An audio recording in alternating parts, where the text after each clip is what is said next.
Hey guys, this is Samuels Geek coming to you from the beautiful Commonwealth of Virginia. And today I wanted to make a video about kind of why I left YouTube. I did it without really explaining any reason why, and that's because I always thought I would come back. Unfortunately, if you haven't heard, YouTube has kind of made the decision to come back even harder by removing any sort of monetization for small channels. Basically, you have to have 4,000 hours of watch time in the last 12 months to qualify for YouTube to make you able to monetize your videos. You know, despite me having 6 million views that I've contributed to their platform and thousands of videos, apparently it proves that I might upload a video that's completely outside of their standards. But, you know, it's just the way things are.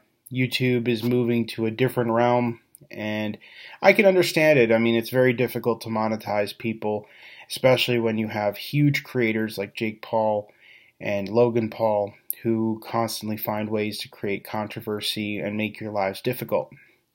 So I don't necessarily blame YouTube for their decision, but it certainly makes me wanting to come back to the platform a little more difficult. But I figured I should explain to my fans who have held out for videos for the longest time why I haven't been making them. Several reasons. The first reason is that back home in New Mexico, I couldn't upload videos in a real way. Like, we got our internet changed. I had this DSL for the longest time, which had a really crappy download speed, but a pretty good upload speed. So download speed was like 1 megabit, and the upload speed was like 1 megabit. It's not the best in the world, but it made uploading videos possible, you know, in a timely manner. And unfortunately, as file sizes increased, you know, the video recording on a MacBook or a video recording on the iPhone increased, and weird things have happened with the iPhone and iMac and MacBook, where basically if you try to upload something, it'll shut the internet off after a certain amount of time to save power or whatever, and it's made it fairly difficult to try to get a video up because of the slow internet speed. Whereas in the old days, I could keep the iMac on, throw a video onto YouTube through dial-up, and as long as I kept the internet on all night and day, it would upload the video eventually. That's not the case with this new broadband that replaced the DSL that Qwest used to offer. So now basically I have a great download speed. It's like 15 megabits now download, but the upload speed is like half a megabit, which is even slower. And with the higher file capacity, you know, the larger file sizes, it was a lot more difficult to upload videos. And basically I would have to go to a library or something to upload the video, and it made making videos an insane amount of work that I didn't want to deal with. And, you know, it's mostly laziness, to be honest. I just didn't want to go out of my way to make and upload videos, and knowing that there would be a good chance that the video wouldn't upload. The last couple of videos I made, I had to upload like 3 times because of these issues. And then also because I had jobs that basically allowed me to have no time, which means I had nothing really interesting to talk about because my entire life was my job. I was working a job that basically required 12 to 13 hours of work a day, and I had really nothing interesting to talk about. I barely have time for Skype conversations with a lot of my old YouTube buddies, and let alone making videos. And, you know, I wanted to spend the little time I had talking to friends and family rather than, you know, recording a video, which I hope you can understand. I know it sounds a little selfish, especially since, I have a dedicated fan base. And, you know, it's just the way life worked. My life changed dramatically from when I used to make videos. Um, I was no longer, just going to college. I had a job and I was going to college and I had other responsibilities, and it made things a little difficult. Also, there's the other factor that I haven't really been playing video games. A lot of it has to do with, a lack of interest in the video game scene as of late. There just hasn't been a lot of video games that tailored to my fancy.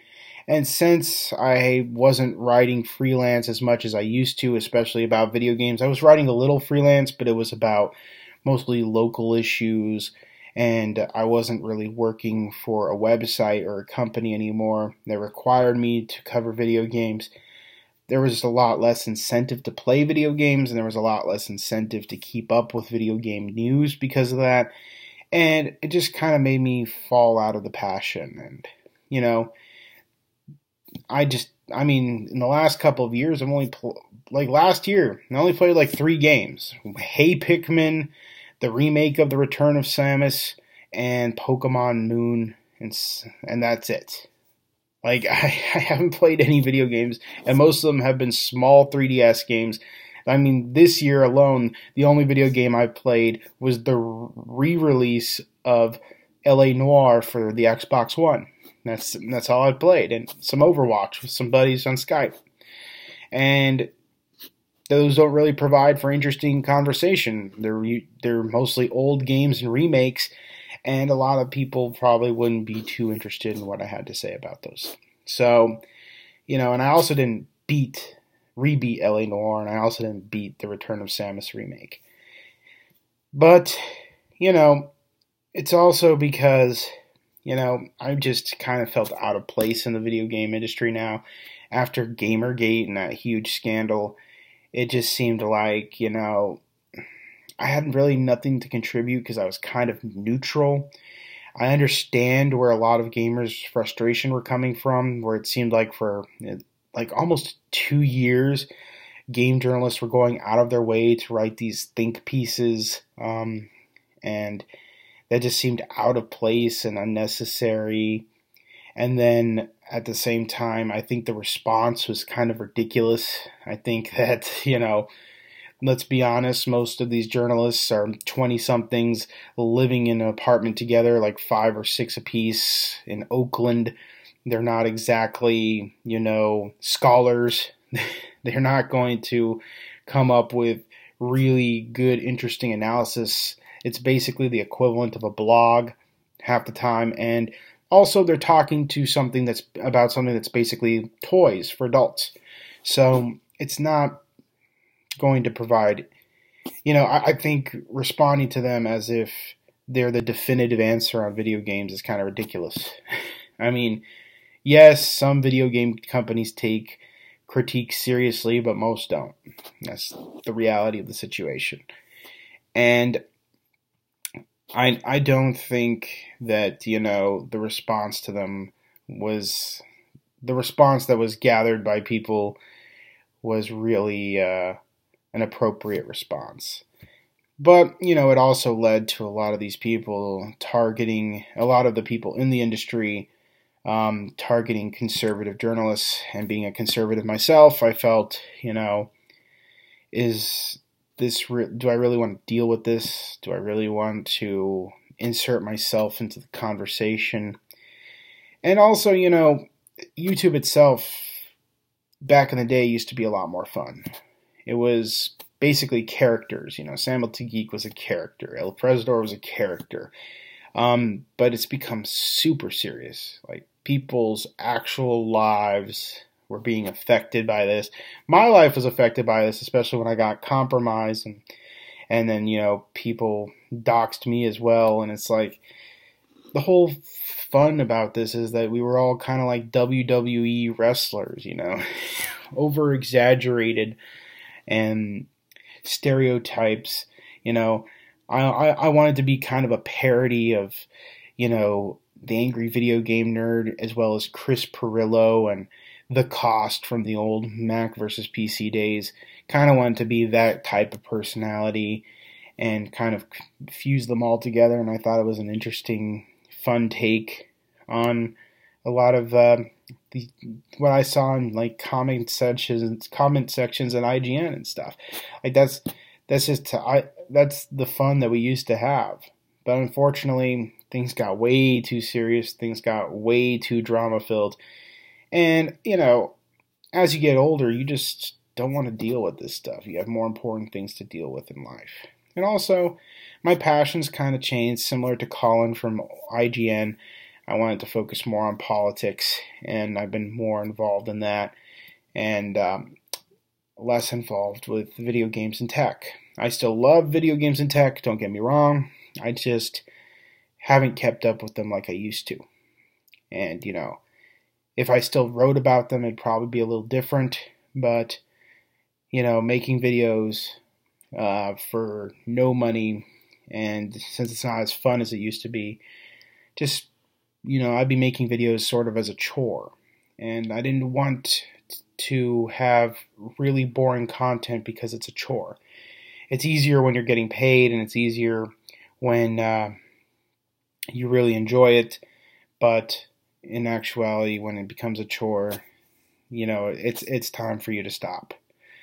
But, a lot of you have kept up with me on Twitter and Facebook, and I, recommend if you still want to talk to me, I would love to have you on Twitter and Facebook, Ledoux USA, both of those, and you can follow me on both of those platforms. I would love to talk to you. But, the Samuel T. Geek character is getting old because I'm getting old. I started this channel when I was 16, and I'm 26 now. So, 16, 15 years old, and now I'm 26. Because when I very, very first started this channel, I was 15. So, it's been a decade since I created this channel. It's incredibly difficult to believe that. And I'm really appreciative of all the people who have spent their time watching these videos, and I hope they've entertained you over the years. And, I'd love to talk about video games again, especially with people who enjoyed talking about them with me in the past. But I just don't feel like this is the appropriate platform anymore. I just don't think YouTube does really a good service to small creators. Like, I know for a fact this is not going to hit all of your sub boxes. Most of you aren't going to see this, unfortunately. But if you're wondering what happened to Samuel T. Geek, that's what happened. Basically, I lost passion for video games and became difficult to upload.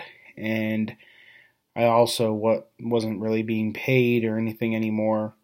But, I'm still around. And I hope you all are doing well. And I look forward to talking to you all very soon. Samuel out.